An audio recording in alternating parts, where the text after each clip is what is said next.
로마서 8장 1절부터 4절까지 말씀 다 찾으셨으면 제가 봉독하도록 하겠습니다. 1절. 그러므로 이제 그리스도 예수 안에 있는 자에게는 결코 정죄함이 없나니 이는 그리스도 예수 안에 있는 생명의 성령의 법이 죄와 사망의 법에서 너를 해방하였음이라.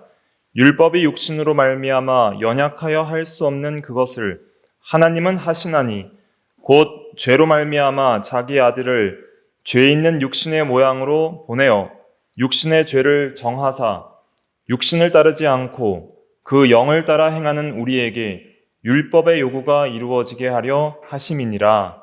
아멘. 이 시간 성령을 따라 행하는 삶, 저번 시간과 똑같이 이어서 성령을 따라 행하는 삶이라는 제목으로 하나님의 말씀을 증거하겠습니다. 1절에 보면 그러므로 이제 그리스도 예수 안에 있는 자에게는 결코 정죄함이 없나니 라고 했습니다. 예수를 믿으면 예수님 안에 들어가게 됩니다. 주님이 함께 하시고 주님의 모든 공로와 은혜가 우리의 것이 되어집니다. 예수 믿는 것만큼 귀한 것은 없습니다. 예수를 믿으면 정죄함을 받지 않습니다. 이 정죄라는 단어는 헬라어로는 카타크리마라고 하는데 그것은 두 가지 의미가 있습니다. 유죄 선고와 형벌의 의미가 있습니다.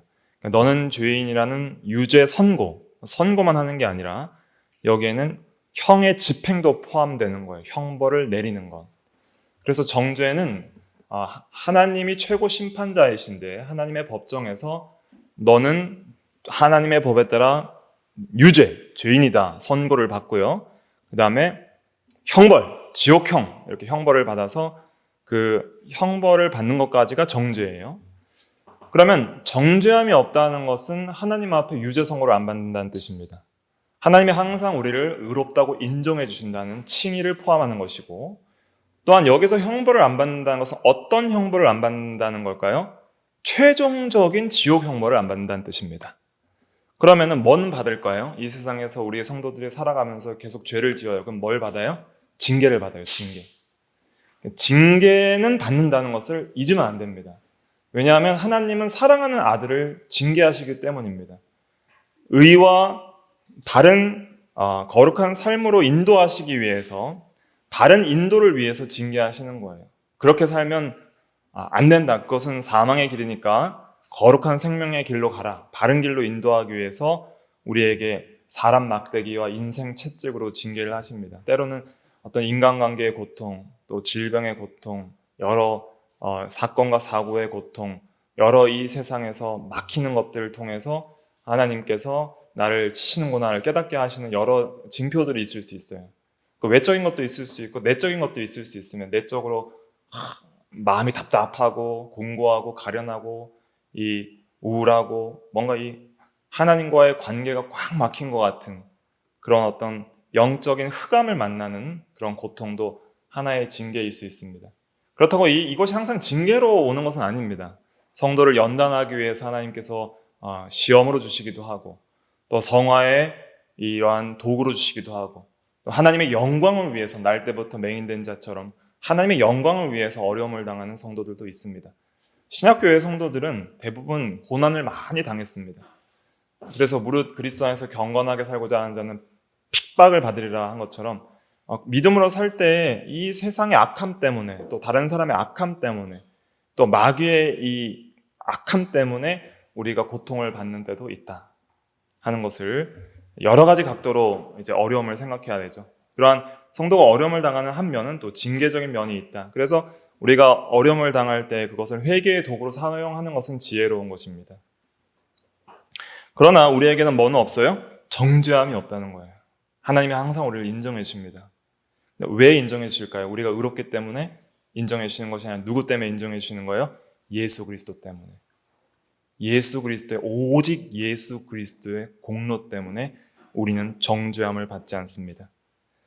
그래서 예수 안에 있는 자는 생명의 성령의 법, 이것은 생명을 살리는 성령의 능력이라 할 수 있습니다. 생명을 살리는 성령의 능력이 죄와 사망의 능력에서 우리를 해방시킵니다.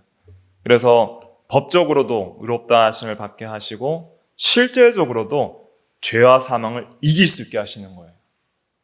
실제적으로 우리가 죄와 죄를 이길 수 있는 힘은 생명의 성령께서 우리 안에 역사하시고 우리를 인도할 때에 그 힘을 얻게 됩니다. 하나님을 향해 살아라. 생명의 성령이 하나님을 사랑하며 살아라. 이렇게 인도하시는 거예요. 하나님의 법을 순종해라. 하나님을 사랑해라. 그리스도를 바라보라. 그런 영적 생명을 살아있게 하는 원동력이 성령이에요. 그런 힘을 주시는 거예요. 우리가 예수 안 믿는 사람, 또 예수를 믿어도 이 육신의 생각이 가득한 사람, 이런 생명력이 굉장히 현저하게 믿지 않는 사람 없고 불신앙으로 나아가는 성도들은 현저하게 저하됩니다. 그래서 거의 불신자와 방불할 정도로 불신자와 같이 살아갈 때가 있는 것이죠. 전혀 하나님에 대하여 살아갈 힘이 없어요. 기도할 힘도 없고요. 말씀을 읽을 힘도 없고요. 죄와 싸울 힘도 없어요. 그냥 살아요. 그냥 육체 중심으로, 세상 중심으로 자기 욕심을 따라서 사는 거예요. 그렇게 끌려가는 거예요. 사람이 그렇게 질질 끌려가요. 죄에 끌려다니는 거예요. 그런데 이 생명의 성령의 능력은 우리로 하여금 죄를 이길 수 있고 죄의 능력을 이길 수 있는 힘을 주는 것이죠. 그런데 특별히 생명이라는 것은 살아있게 하는 힘 그 자체이거든요. 하나님에 대하여 영적 생명이라는 것은 하나님에 대하여 살아있게 하는 힘인데 그 영적 생명의 정체가 저번 시간에는 어떤 힘이라고 그랬어요? 무슨 힘이에요? 사랑하는 힘이라고 그랬어요. 사랑하는 힘.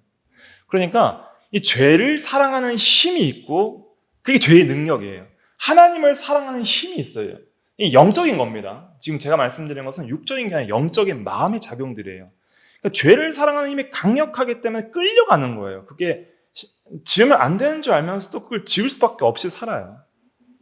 그러니까 유명 연예인들도 도박에 빠져가지고 거기서 헤어나지 못하고 빚을 지잖아요. 왜 그럴까요? 끌려가는 거예요. 거기에 중독이 돼서. 그게 안 좋은 길인 줄 알면서도 거기에 욕심이 가득해서 뭔가 한탕을 노리고자 하는 그 마음과 그 중독 때문에 끌려다니는 거예요. 근데 그런 것들이 다 끊어지고 그 모든 것들을 이길 수 있는 힘은 뭐냐면은 더 큰 사랑의 힘이 필요해요. 그러니까 죄를 사랑하는 힘을 이기려면 그냥 죄를 안 사랑해야지 하는 것은 못 이깁니다. 그건 개선으로는 절대 이길 수 없어요. 그것보다 더 큰 사랑의 능력이 있을 때 이기는 거예요. 그것이 생명의 성령의 힘인데, 법은 힘인데, 능력인데, 이것은 사랑의 능력이에요. 그래서 우리를 그리스도의 사랑 안에 거하게 하사 그리스도를 통해서, 그리스도 안에서, 그리스도 때문에 그리스도를 통해 주신 하나님의 그 사랑을 깨달아서 자원하여 하나님을 사랑할 수밖에 없게 만드는 것이 이 영적 생명의 역사예요. 그러니까 이게 사랑이라는 것은 억지로 안 되거든요. 자연스럽게 받은 사람이 느껴서 나오는 반응이 사랑이에요. 사랑을 받은 사람은 사랑하게 되어 있어요. 자연스러운 반응입니다. 그런 자연스러운 반응을 일으켜내시려고 하나님이 우리에게 먼저 그리스도를 통해서 사랑을 풍성히 부어주시는 거예요. 그런데 복음을 들어도 전혀 하나님의 사랑에 대한 마음이 일체 없는 것은 아직 예수를 믿는 게 아닙니다. 그런데 복음을 듣고 정말 내가 예수님을 믿잖아요. 그럼 그 예수 믿은 증거가 어디에 있냐면은 하나님을 사랑하는 힘이 생겨요. 반드시 하나님을 사랑하게 되어 있습니다. 이끌리게 되어 있어요. 근데 그 이끌림의 힘이 강해져야 돼요. 강해지려면 우리가 더욱더 말씀과 기도에 힘을 쓰고 믿음으로 살아나가야 되는 것이죠. 하나님의 성령의 인도를 구하고 성령의 인도를 따라 살기를 간절히 바라야 돼요. 그런데 이 성령의 인도는 단독적으로 인도하지 않습니다. 반드시 누구와 함께 인도하냐면 예수님과 함께 인도합니다. 그래서 예수님께서 보혜사를 보낼 때 자의로 말하지 않고 보혜사 성령께서는 자기 혼자 단독적으로 말하지 않고 내가 너에게 이른 말을 이르리라 그랬거든요. 그러니까 예수님의 말씀을 가지고 인도하고 성령의 역사는 항상 그리스도께로 우리를 인도하고 그리스도를 따라 살게 하며 그리스도의 사랑으로 우리의 마음이 젖어지고 충만케 하시는 분이 성령이에요. 그래서 로마서 5장 5절에도 성령으로 말미암아 하나님의 사랑이 우리 마음 가운데 부어진 바 됨이니 그랬잖아요. 그래서 성령의 항상 인도는 그리스도께로 인도하고 그리스도를 통해서 인도하는 그런 역사이므로 그리스도의 영이라고도 합니다. 그러면 성령의 능력을 많이 받는 사람일수록 누구를 사랑하게 될까요? 그리스도를 사랑하게 되고 하나님을 사랑하게 되어 있어요. 그럼 그 그리스도의 사랑을 깊이 있게 깨닫는 것은 복음 진리를 이해하는 데서 나오는 것이죠. 예수님이 누구신가? 그분이 나를 위해 무엇을 하셨는가를 깊이 있게 이해할 때에 그 사랑의 인도를 더 깊이 받을 수 있는 것입니다. 복음을 계속 묵상해야 됩니다. 그 깊이를 이해하려고 노력해야 됩니다. 그럼 그 복음의 정체는 무엇인가? 우리를 의롭다 하시고 결코 정죄함이 없게 하사 이제는 사랑으로 자원하여 순종하게 하시는 그 복음의 정체는 뭔가? 3절에 나와 있죠. 3절 같이 읽어보겠습니다. 시작. 율법의 육신으로 말미암아 연약하여 할 수 없는 그것을 하나님은 하시나니 곧 죄로 말미암아 자기 아들을 죄 있는 육신의 모양으로 보내어 육신의 죄를 정하사. 율법의 육신으로 말미암아 연약하여 할 수 없는 그것을 그랬습니다. 율법이 할 수 있는 것은 무엇이냐면 죄에 대해서, 의에 대해서 말할 뿐입니다. 이게 온전한 의의 법이다. 이 법대로 순종하는 것이 온전히 의고 불순종은 죄이다. 율법은 죄를 정죄하고 참된 의의 기준을 세울 뿐이에요. 그러니까 율법은 죄인을 구원할 수 있어요, 없어요? 없어요. 율법은 죄인을 정죄할 뿐이에요. 너는 죄인이다. 죄의 싹은 사망이므로 너는 죽어 마땅한 자다. 율법은 그거밖에 못해요. 율법은 선하지만은 죄인을 구원할 수는 없어요. 그럴 능력이 없어요. 그러니까 율법이 육신으로 말미암아 연약하다는 것은 육신은 죄악된 그 육신을 가리키거든요. 죄악된 소욕을 육신이라고 바울 사도는 이제 상징적으로 쓰는 거예요. 죄악된 성향과 소욕으로 말미암아 죄인은 더 이상 율법을 순종할 수도 없고 율법의 정죄밖에 받을 수 없으니 그 육신 중심의 죄인을 구원하기에는 연약하다는 거예요. 구원 못한다는 거예요, 율법은. 거룩하지만 구원은 못한다. 누구는 하신다는 거예요? 하나님은 하시나니. 이게 복음입니다. 하나님이 하셨다는 거예요. 복음은 하나님이 하신 놀라운 일입니다. 하나님은 하실 수 있는 분이라는 거예요. 그 죄인도 구원하실 수 있는 분이라는 거예요. 하나님의 율법, 거룩한 율법을 손상시키지 않고 거룩한 율법을 전혀 손상시키지 않고 율법은 율법대로 세우면서 죄인은 죄인대로 구원하실 수 있는 놀라운 전능하시고 지혜로우신 하나님이 바로 우리가 믿는 하나님이고 그 하나님의 그 완전한 능력과 지혜가 복음에 나타나 있습니다. 완전한 공의와 사랑이 복음에 나타나 있습니다. 그래서 복음이신 예수를 보면은 하나님이 누구신지 가장 명확하게 알 수 있어요. 하나님의 지혜, 하나님의 전능하신 능력, 하나님의 그 율법을 세우는 공의, 하나님이 죄인을 사랑하시는 그 사랑, 그 하나님의 그 놀라운 영광, 모든 것들이 그 복음 안에 다 들어있는 거예요. 하나님은 하십니다. 이걸 믿으셔야 됩니다. 하나님은 하십니다. 하나님은 하실 수 있는 분이에요. 우리가 믿는 하나님은 전능하신 하나님이십니다. 율법도 구원할 수 없는 그 죄인을 하나님은 구원하십니다. 그것이 복음입니다. 어떻게 구원하시는가? 죄로 말미암아 자기 아들을 죄 있는 육신의 모양으로 보내버리시는 거예요. 자기가 거룩하신 성자 하나님을 우리와 같은 육신의 모양으로 보내시는데 죄는 없지만 육신의 모양으로 오셨어요. 그것은 무엇이냐면 타락하기 전에 아담과 같은 모양이 아니라는 것입니다. 타락하기 전에 그 완전한 육신을 가진 아담과 같은 거룩한 육신이 아니라 죄로 말미암아 연약하고 너무나도 약해지고 죽을 수밖에 없는 그런 연약한 육신을 입고 오셨다는 거예요. 첫사람 아담의 타락 전에 영광스러운 육체가 아니라 아담 이후에 타락한 육체의 모양으로 오셨다는 거예요. 죄는 없으시지만.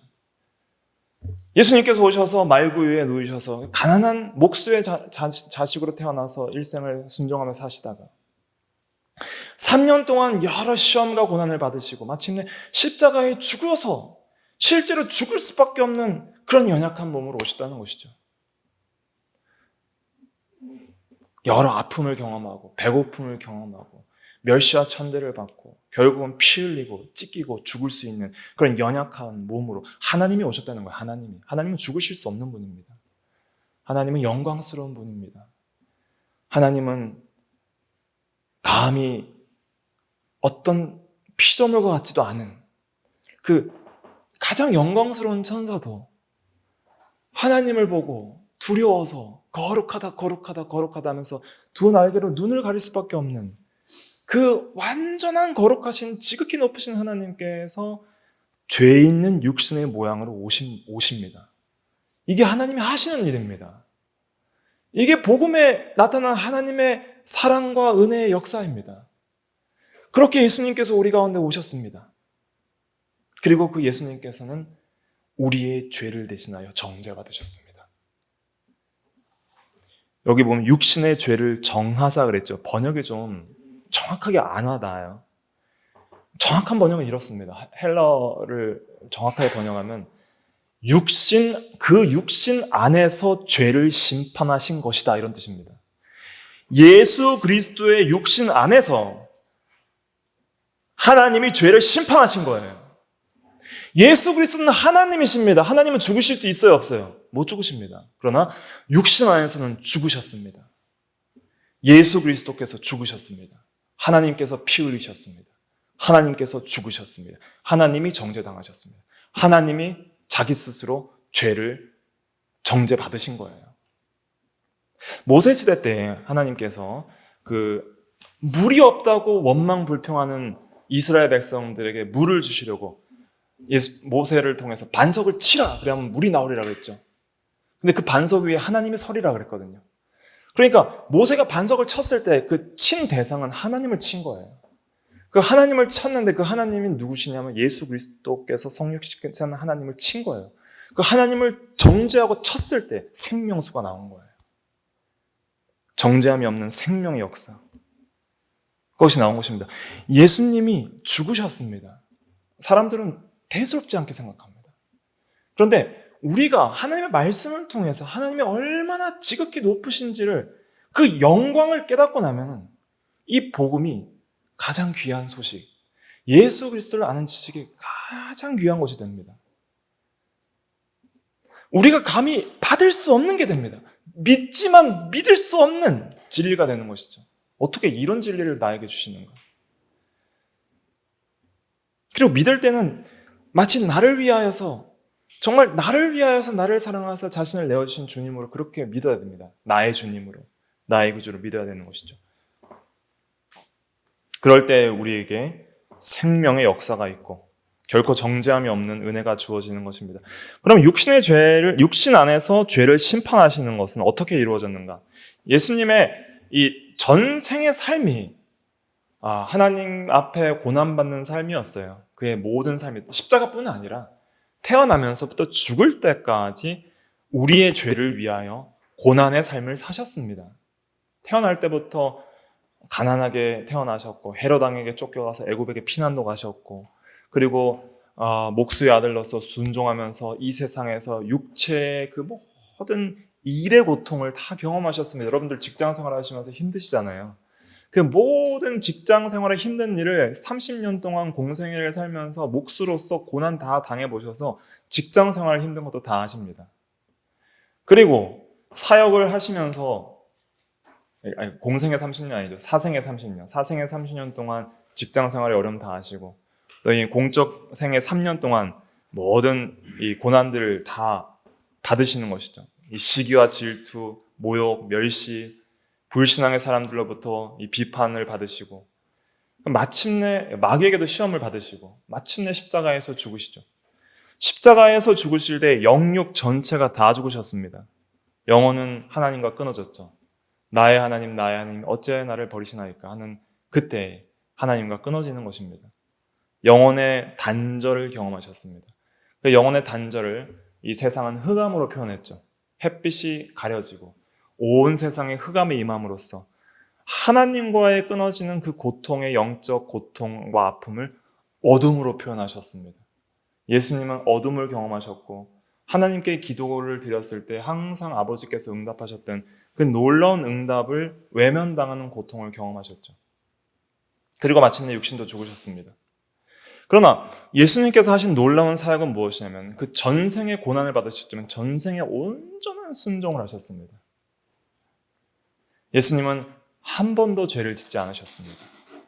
우리는 고난 가운데 보통 죄를 짓기 쉽습니다. 하나님을 원망하고 불평하고 또 우리의 육신의 소욕대로 우리의 삶을 이끌어 나가기가 너무 쉬운 것이죠. 그러나 주님께서는 끝까지 하나님만을 의지하고 하나님의 선하심을 바라보고 하나님을 사랑했습니다. 하나님과 끊어지는 그 순간까지도 나의 하나님 어찌하여 나를 버리시나이까 하면서도 나의 하나님으로 믿고 그 하나님을 의지했던 것이죠. 예수님께서 이 세상을 살면서 한 번도 하나님을 하나님이라 부른 적이 없습니다. 아버지라고 부르셨죠.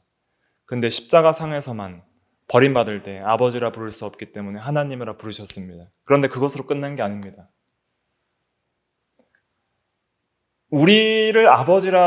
우리가 하나님을 아버지라 부를 수 있게 하시기 위해 예수님은 아버지로부터 버림받으셨죠. 우리의 기도가 항상 응답되게 하시고 하나님과 영원한 생명적 교제를 가지게 하시려고 예수님은 기도 응답을 받지 못하고 버려지셨죠. 그런데 예수님이 하신 놀라운 사역은 끝까지 하나님을 바라봤다는 것입니다. 끝까지 하나님을 순종했고 끝까지 하나님을 사랑했습니다. 그 결과 영적으로 다시 살아났습니다. 예수님은 십자가상에서 영적으로 죽었지만 다시 살아나셨습니다. 그리고 예수님의 마지막 말은 아버지 내 영혼을 받으소서. 다시 아버지라 부르며 아버지와 영원한 생명적 관계를 얻으셨고 예수님이 먼저 그 영적 생명을 얻으신 거예요. 이제 영원히 아버지라 부를 수 있는 그 영원한 생명을 육신으로도 얻으셨습니다. 그 생명을 우리에게 주시는 겁니다. 예수 믿는 자에게 그 생명을 주시는 거예요. 예수님이 대신 정죄받고 끝까지 온전히 순종하여서 이루신 의와 생명을 믿는 자에게 주시는 겁니다. 예수님이 죽음 가운데서도 의롭게 사셔서 획득하신 그 생명, 이제 아버지라고 영원히 부를 수 있는 그 생명을 우리에게 주셔서 이제 우리는 결코 정죄함이 없이 영원토록 하나님을 아버지라 부를 수 있게 된 것입니다. 이것이 얼마나 놀라운 은혜입니까? 영적 생명을 획득하셨을 뿐 아니라 육신도 3일 만에 부활하셨습니다.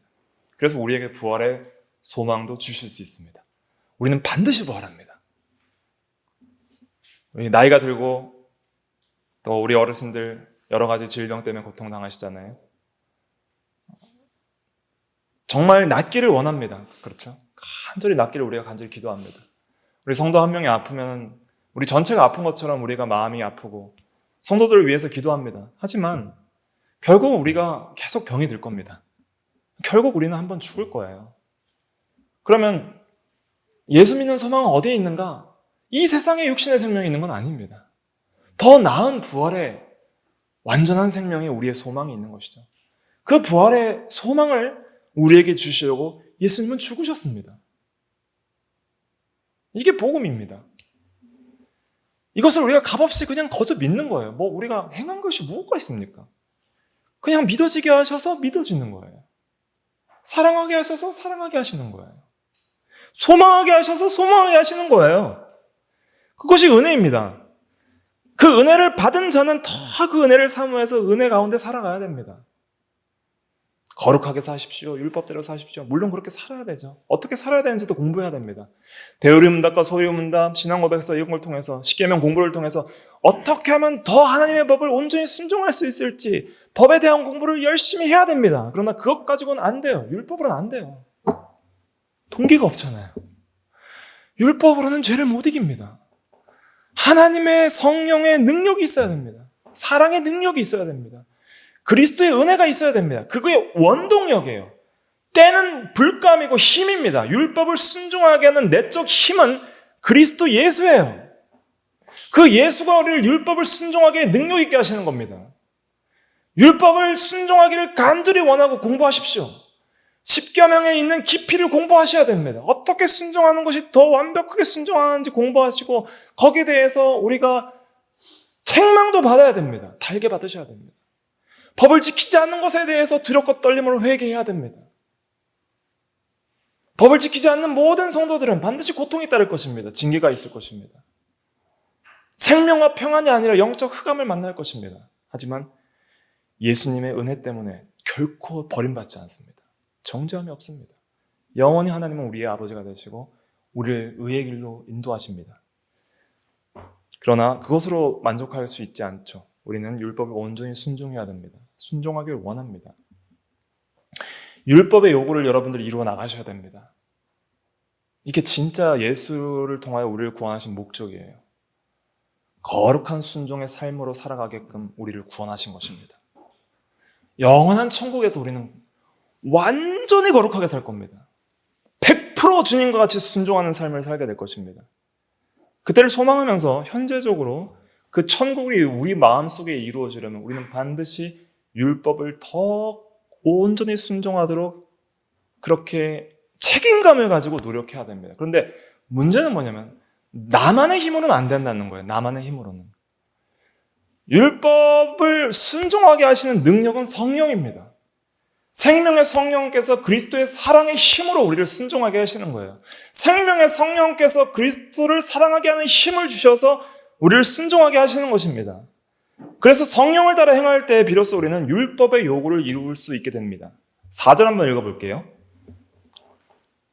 4절 시작. 육신을 따르지 않고 그 영을 따라 행하는 우리에게 율법의 요구가 이루어지게 하려 하심이니라. 네. 율법의 요구가 무엇이죠? 율법의 요구? 순종의 의입니다. 네, 순종의 의. 한번 따라해 보실까요? 순종의 의. 순종의 의.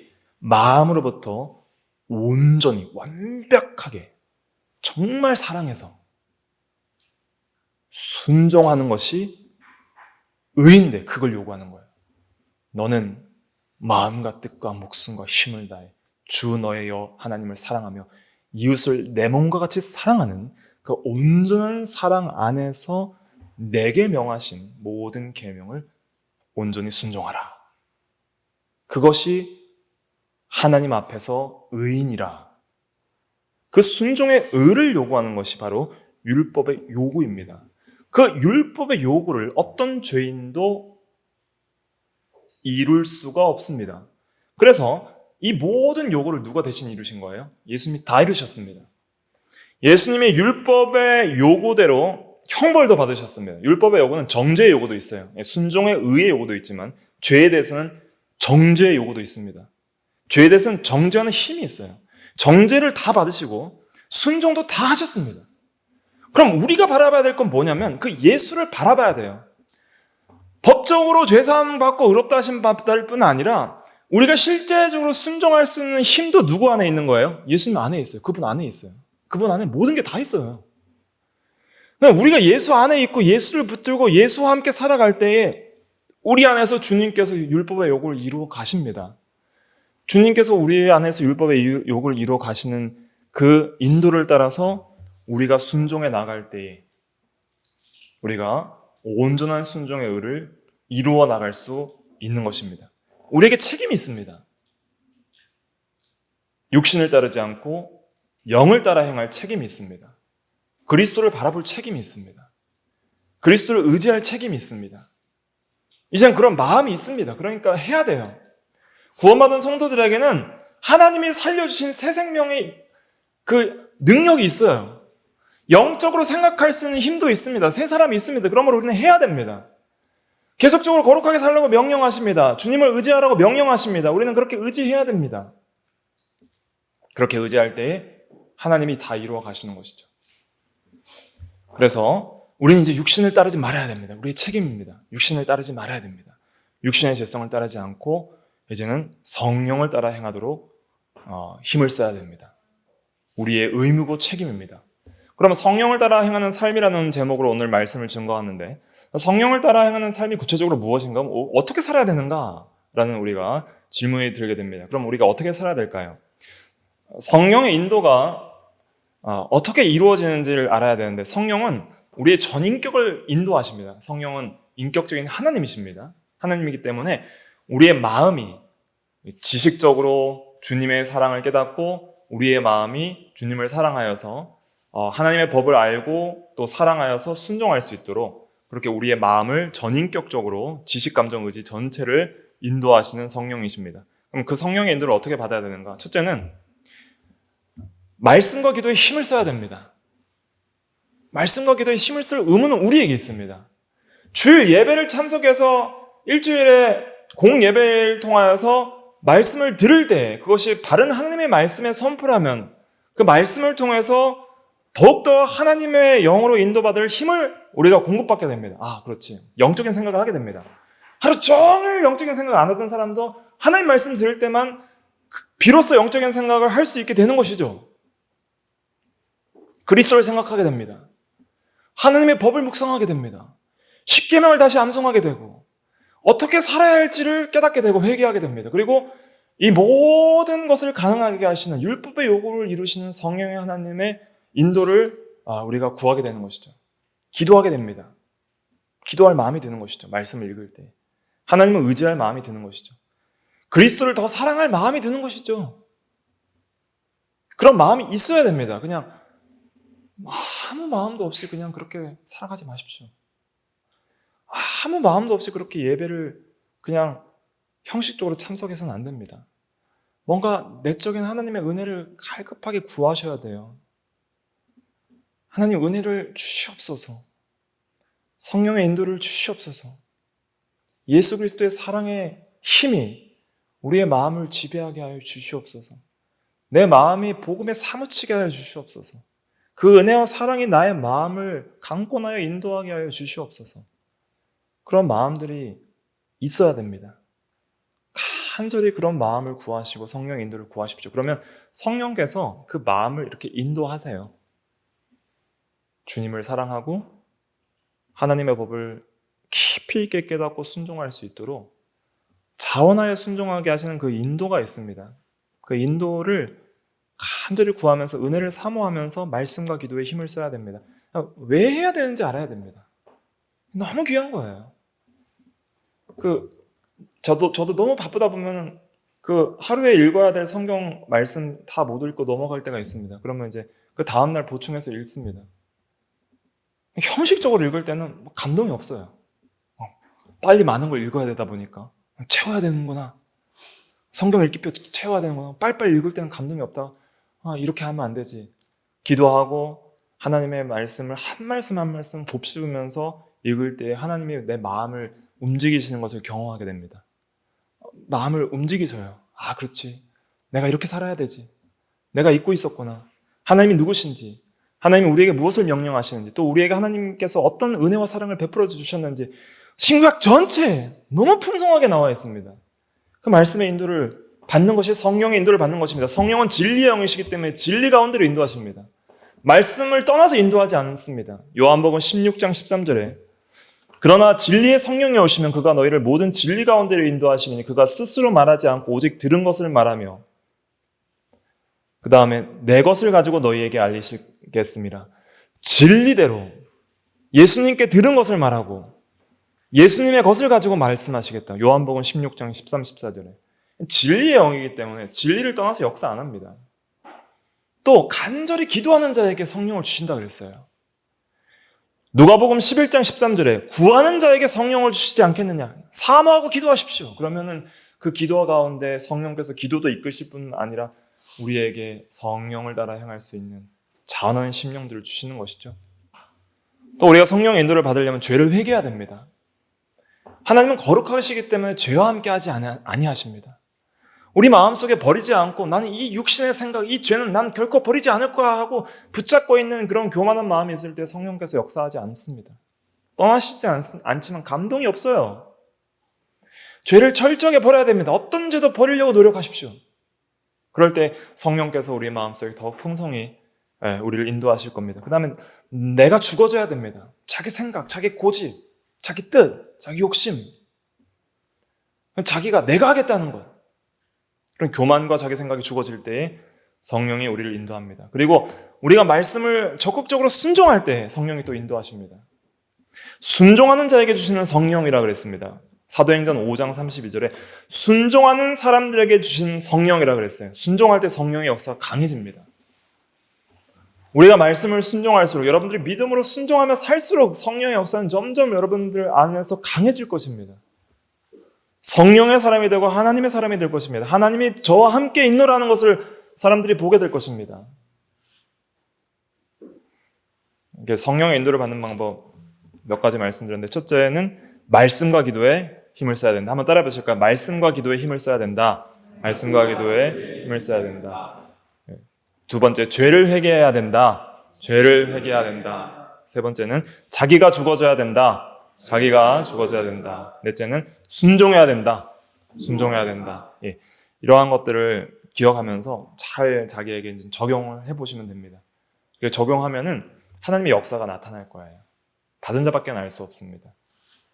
여러분들의 마음속에 성령으로 충만하고 그리스도의 사랑으로 충만해서 정말 자원하여 율법의 요구가 이루어져서 의와 평강과 희락의 성령 안에서의 하나님의 나라가 더욱더 풍성하게 이루어져 나가는 저와 여러분들이 다 되시길 간절히 바랍니다. 기도하겠습니다.